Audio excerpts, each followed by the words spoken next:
Action! Hello, this is Spencer Nielsen of CS Reviews, and it's part 2 of Sci-Fi Week. Yes, it is the week prior to Halloween, and Connor and I are reviewing sci-fi movies. And just a few announcements. Go Ducks. And a couple shout-outs to Cinema Connection 1, LizardDude99, and Goth Pyro Vamp, or Pyro Goth Vamp, right? Gothic Pyro Vamp. Gothic Pyro Vamp.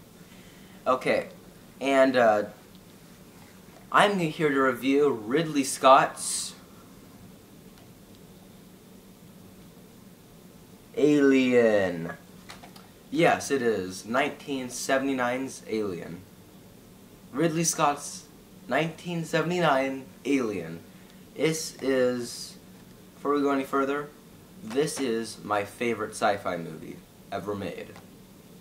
Okay, so it's starring Sigourney Weaver, John Hurt, and Tom Skerritt, and this is a all-time classic.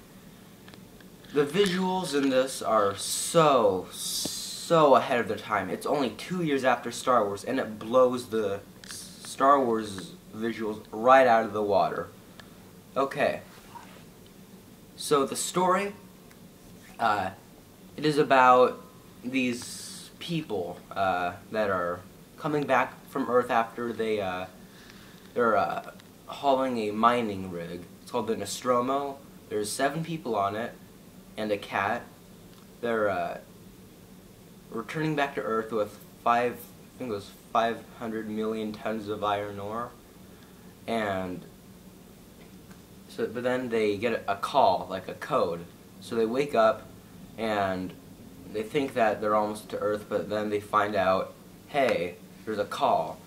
So they don't know what it is, but they're pretty sure it's an SOS. So what they decide to do is land on this planet, and where the call's coming from, and these three people get off. Kane, Lambert, and what was the other person's name, Connor? I can't remember at the time. But I know 2 of the people.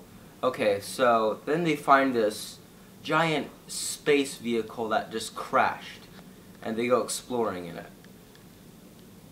So, and then they find this big room full of eggs, and then the guy Kane, he's all amazed by it. And just right there, the visuals, when it shows the room, you just go, whoa.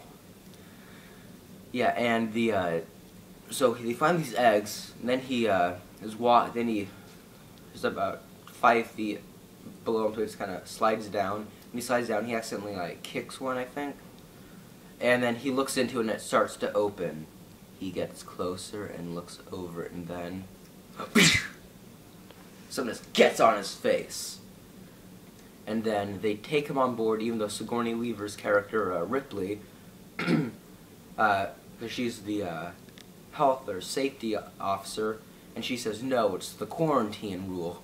So we cannot bring him on board until 24 hours. And they're all, no, we're going to die out here because there's no atmosphere, so there's no air. But then the science officer says, no, we have to let him on because Ian Holm, yes. He character, what's his name? Ooh, dang it, I can't remember. I had his name down. Doesn't it start with an N? We'll never mind. Yeah. Okay.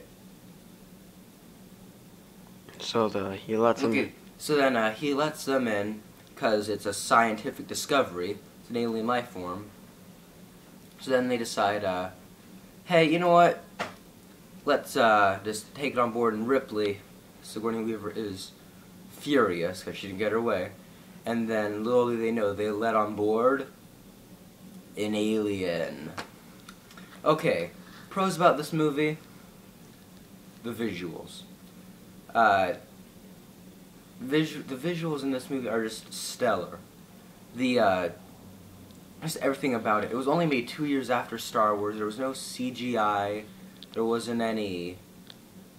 There wasn't any really gimmick. It was all hand done.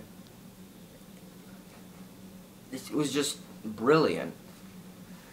Another pro is that you don't know what the outcome is going to be unless, of course, you've already seen the sequel, Aliens, or if it's already been spoiled for you. But, because...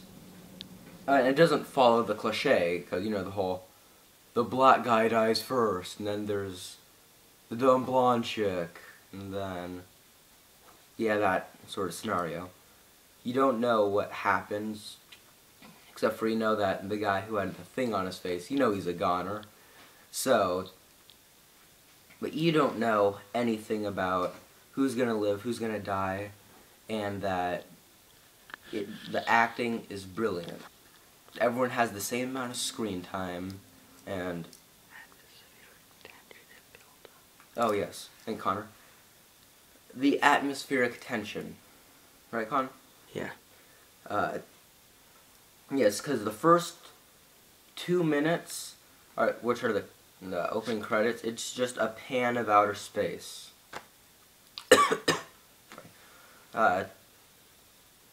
You just see space, and then the credits, and then it spells out Alien. A-L-I-E-N. And you just get this mood, and showing how big it's going down all the halls of all the spaceship. And you get this sense. They are a long ways away from home, and that is one big spaceship. And just the tension about it, it's very grim. It's very suspenseful, just kind of the mood of it. You know something's going to happen. So... what's another pro for you? Build up. The build up.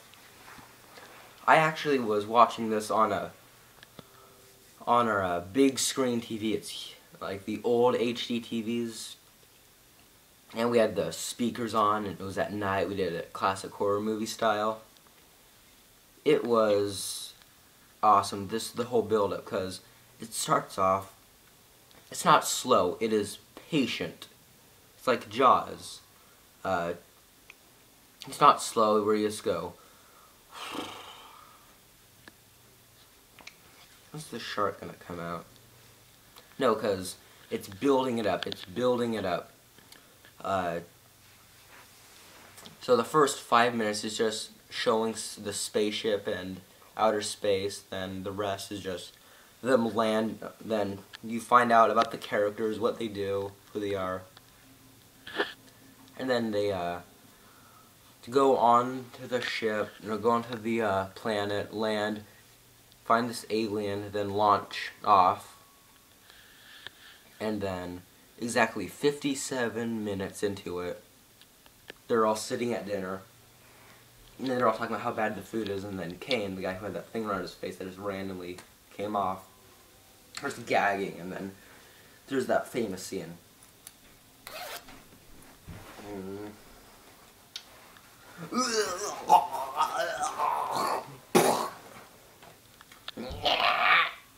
Don't touch it! This runs off.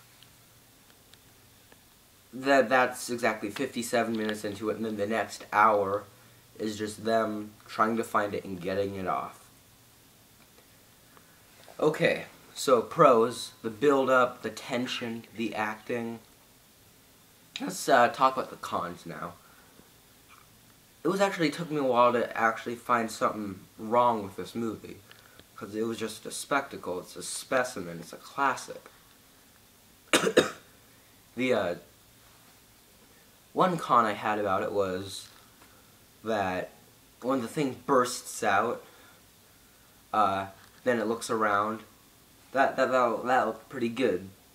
One part that I didn't like was that when it scurries across the table and runs, it looks like a puppet. You just see this little lump, like the head, the body, then you just see like a tail, and you don't see the lower half of it, but you can just kind of tell that they just kind of had a thing going like that underneath the table. Yeah, I mean, with all the other stellar special effects, like, going mad, and then they have that one little one. Yeah, it was just that one little thing. Other than that, special effects were terrific, especially when you first see the alien. Well, Connor? 10 minutes. Okay. I'm gonna have to wrap this up. Try to remember what the other fly had with it.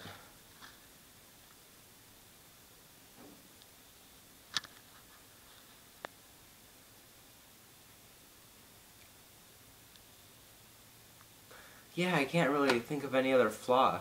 It's just that that one little thing kind of happened, but other than that, it's a terrific movie. And it's definitely Ridley Scott, one of his best. It's one of his best movies. It's my favorite sci-fi movie. I haven't watched a lot of horror movies, but that's my favorite. Oh yeah, another thing. It didn't really scare me. And that's not really a flaw with it, as much as it's just kind of how modern culture ruins it. The thing about it is that... The air shaft scene did get me. Yes, the air shaft scene. If you watch it, you will know. The captain goes looking for the alien to go put it in an air shaft and like shoot it out into space. I'll just leave it at that. Yeah, that scene gets you. The thing about it is that it kind of ruins modern day culture, ruins it, because the thing about it is you can tell that they didn't want you to see the alien until the very end, and even until the very end you don't really get a good shot of the alien. And then you can tell that Ridley Scott, looking at the editing, you can tell that he sat down and said, how about we never really get a good shot of the alien? Because it's always scarier when it's in your mind. And nowadays they have big statues of the alien and masks of the alien, so we all know what the alien looks like. And that's what kind of you feel like, So, the creature's not really scary because we're so used to seeing it nowadays. I was talking with my dad, who said when he came out, he could not believe what he just watched, because the alien, when it came out, it was such a scary creature, and that they played it at parties. People were scared to death of the movie. And I wanted to be scared, but I couldn't because it's modern culture. You know, we know what it looks like nowadays. We know what it does. That it has a little second mouth, and that it grows fast and matures fast. When it gets big, it gets mad. So that's what my only little flaw, not with the movie, but just with modern culture. We know what the alien is and how it attacks and strikes. But other than that, please see this movie. Don't watch the second one first. I am giving this movie a perfect score. It's 100%. Who cares about that one little flaw? It's, what, 10 seconds in a matter of... Not even that. It's only 2 seconds, because the part that got me was when it ran across the table. 2 seconds, if even that, out of a 2-hour movie. I wouldn't really count it as a big flaw at all. Perfect score. I love this movie. Highly recommend you seeing it. This is Spencer Nielsen of CS Reviews, signing out.